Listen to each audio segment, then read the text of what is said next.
ነዳጅ አስተላላፊ ክፍል ሲበላሽ ተሽከርካሪ ምን አይነት ጭስ ማውጣት ይጀምራል?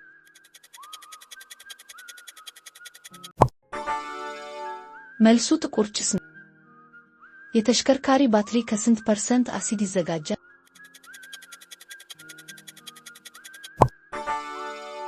መልሱ 35% ነው።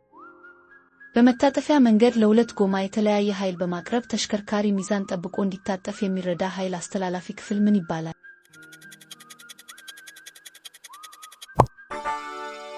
መልሱ ዲፈረንሻል ነው።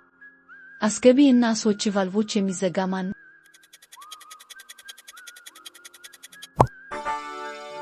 መልሱ መላሽ ስፕሪንግ ነው። ከሞተር በውጭ በኩል የሚገጠም ሲሆን የሞተር ሚዛን ይጠብቃል፣ ለሞተር ማስነሻ ያገለግላል።